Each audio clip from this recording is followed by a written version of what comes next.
अस्सलाम वालेकुम दोस्तों। आज मैं आपसे बात करने जा रही हूँ आखिर सहरी करना क्यों ज़रूरी है। जानिए वो सुन्नत नबी जो आप में से बहुत से लोग नहीं जानते होंगे। आज हम आपको एक ऐसी हदीस से बावर करवाएंगे जो शायद ही कुछ लोग जानते हों।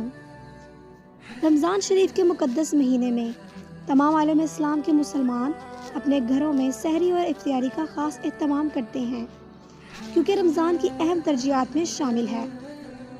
चूँकि बहुत से अफराद बिना सहरी के ही रोज़ा रख लेते हैं और कुछ तो सिर्फ पानी पीकर ही सहरी ख़त्म कर देते हैं, यानी इफ्तियारी की तरह कोई भी सहरी का ख़ास एहतमाम नहीं किया जाता।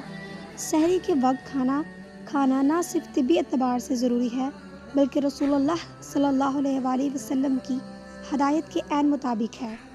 बुखारी शरीफ की एक रवायत है कि आप सल्लल्लाहु अलैहि वसल्लम ने फरमाया, सहरी लाजमी किया करो क्योंकि सहरी में बरकत है। मरकज़ी इत्तलात फ़लस्तीन के मुताबिक सहरी के कई तिब्बी फ़वाइद भी हैं। सहरी के वक्त खाना खाने से सुन्नत रसूल पर अमल होने के साथ साथ अहम अजर सवाब भी कमा रहे होते हैं और अपनी जिस्मानी सेहत का भी ख़ुसूसी एहतमाम करते हैं। सहरी खाना क्यों ज़रूरी है? माहिरीन इससे मुतल्लिक चंद ज़रूरी नकात की शक्ल में इसका जवाब देते हैं। नंबर 1, सहरी के वक्त खाना खाने से दिन को गुनूदगी, सर दर्द और कई दूसरी छोटी बीमारियों से महफूज रहते हैं।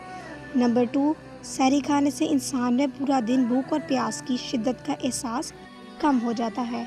नंबर 3, सुस्ती, काहली, नींद से निजात के साथ साथ जिस्म के मुफीद बैक्टीरियाज मुतहरिक रहते हैं। नंबर 4, सहरी खाने से निज़ाम हज़म मामूल के मुताबिक काम करता है और खून में शुगर की मिकदार मामूल के मुताबिक रहती है। नंबर 5, इसका रूहानी फ़ायदा यह है कि बंदा अल्लाह और इसके रसूलुल्लाह सल्लल्लाहु अलैहि वसल्लम की इताअत पर दिन गुजारता है।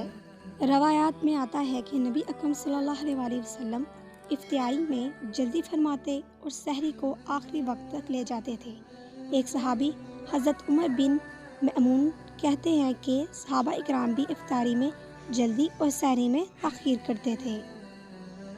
अगर आपको हमारी वीडियो अच्छी लगी हो तो प्लीज़ वीडियो को लाइक कीजिएगा, और अगर आप हमारे चैनल पर नए हैं तो प्लीज़ चैनल को सब्सक्राइब कीजिए और ये मालूमात लोगों में शेयर